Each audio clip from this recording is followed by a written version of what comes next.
এক সপ্তাহ হয়েছে আমরা দার্জিলিং থেকে ঘুরে এসেছি, কিন্তু ঘোরার রেস যেন আমাদের কাটেনি। রবিবার দিনকে আমি আর রাজা করলাম শর্ট ট্রিপ একদিনের জন্য। আমরা এসেছি খন্নান স্টেশনে। তোমরা কি কেউ কখনো নাম শুনেছ খন্নানে? আমার কিন্তু প্রথমবার নাম শোনা। আর এই খন্নান স্টেশনটা হাওড়ার মেন লাইন যেতে পড়ে। তো খন্নানে আমরা এসি ইটাচুনা রাজবাড়িতে। আর অনেকে কিন্তু এই ইটাচুনা রাজবাড়িরও নাম জানে না, আমরাও কিন্তু জানতাম না। আমরাও যারা এখানে এসছে তারা ইউটিউবে অনেকে ব্লগ ছেড়েছে, সেই ভিডিওগুলো দেখেই আমরা কিন্তু এখানে এসছি। আর এই রাজবাড়িটা ছিল এক জমিদারের।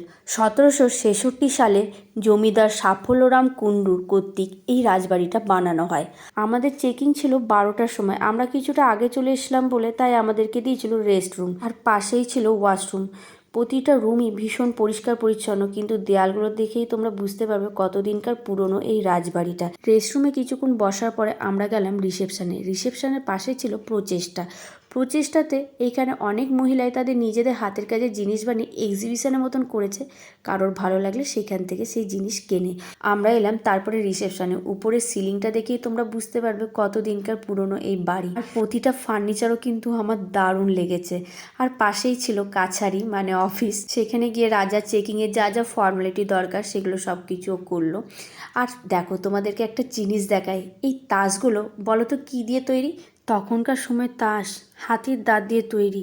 আমি তো পুরো অবাক হয়ে গেছি যে হাতির দাঁত দিয়েও তাস তৈরি হয়।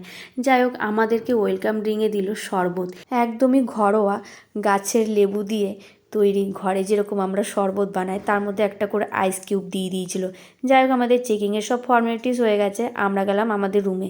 আর হ্যাঁ, এখানকার রুমগুলোর কিন্তু নাম শুনলে তোমরা অবাক হবে। তখনকার সময় যার যেই রুম ছিল সেই নামেই কিন্তু এই রুমগুলো আছে। যেমন ছোট মা, বড় বউ, ছোট বউ, জ্যাঠামশাই, গিন্নিমা, বড় পিসি, ছোট পিসি। যাই হোক, এখন যাচ্ছি আমাদের রুমে যেতে দেখো উপরে এই ঝাড়বাতিটা দেখলে এইখানকার কারোর হাতের তৈরি এই ঝাড়বাতি ঝুড়ি দিয়ে। হ্যাঁ, আর একটা কথা, প্রতিটা রুমের কিন্তু আলাদা আলাদা রেন্ট। আমি আর রেন্টের কথা বলছি না, যদি তোমরা কেউ যাও যখন বুকিং করবে, বুকিংটা অনলাইনে হয়, তখনই তোমরা সেখানে রেন্টগুলো দেখতে পাবে। তো আমরা চলে এলাম আমাদের রুমে। আমরা নিয়েছিলাম ছোটো মা রুমে ঢুকতেই প্রথমেই হচ্ছে বারান্দা ঘর বলতে পারো কি বসার জায়গা বলতে পারো। ছিল একটা সোফা, একটা বড় জানলা, পাশে ছিল মিনি ফ্রিজ। আর ফ্রিজের ভিতর কিন্তু আমাদের জন্য দিয়ে রাখা হয়েছিল মিনারেল ওয়াটার। আর আমাদের জন্য অলরেডি দিয়ে রাখা হয়েছিল আরেকটা জিনিস, টি কিট। কখনো যদি আমাদের ইচ্ছা হয় চা করে খাওয়া, তার জন্য 3 রকম ফ্লেভারের টি কিট ছিল। আর তার সাথে ইলেকট্রিক কেটলি, নিমকি সব কিছুই রেডি ছিল।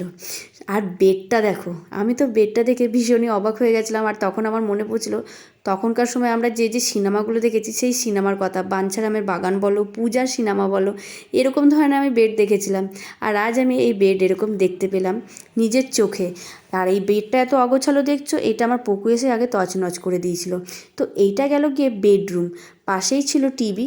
আর হ্যাঁ, এখানে আমাদের অনলাইনে যখন আমরা বুকিং করেছিলাম তখনই কিন্তু আমাদের ওয়াইফাইয়ের পাসওয়ার্ডও দেওয়া হয়ে গেছিলো। পাশের দরজা খুলতে আমরা ভেবেছিলাম আরেকটা রুম, কিন্তু এটা আরেকটা রুম নয়, এটা কিন্তু বাথরুম।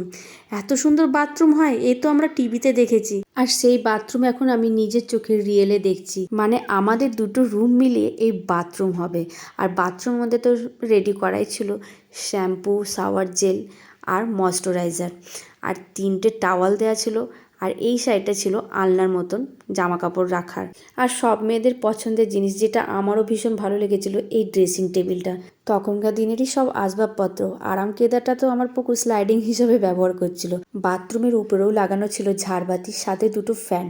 মানে প্রতিটা রুমে যেখানেই যাব তোমাদেরকে ভিডিওতে দেখাবো, প্রতিটা সিলিংয়ে কিন্তু ছিল ঝাড়বাতি। আমরা তারপরে স্নান টান করে ফ্রেশ হয়ে চলে এলাম আহারে খাবার খেতে। দুপুর 1টা থেকে ছিল আহারে খাবারের টাইম। আরও অনেকে এসলো, যারা সবাই চলে এসেছিলো আহারে অলরেডি খাবার খেতে। আমরা সবার লাস্টে এসেছিলাম। এখানেও দেখো সিলিংয়ের উপরে কি সুন্দর একটা ঝাড়বাতি। আর সিলিংটা দেখে বুঝতেই পারবে কত দিনকার পুরনো। তো আমাদের আহারের লাঞ্চে ছিল 2টো লুচি, পটল আর নারকেলের বাটা, কুমড়ো কুমড়ো আলুর তরকারি, ঝুড়ো আলু ভাজা, ডাল, বেগুন সর্ষে বাটা দিয়ে ফুলকপি আলুর তরকারির চাটনি, সাদা মিষ্টি দই, সাথে গরম রাজভোগ। আমরা এটা মিল হিসাবে নিয়েছিলাম, আর ননভেজটা আলাদাভাবে অর্ডার করতে হয়েছিল। আমরা ননভেজে নিয়েছিলাম খাসির মাংস, আর হ্যাঁ, আহারের পাশেও ছিল একটা ওয়াশরুম।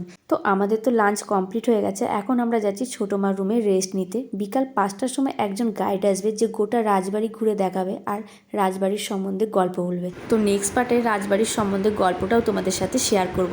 আর সবার লাস্টে ছিল পান। তো চলো, টাটা।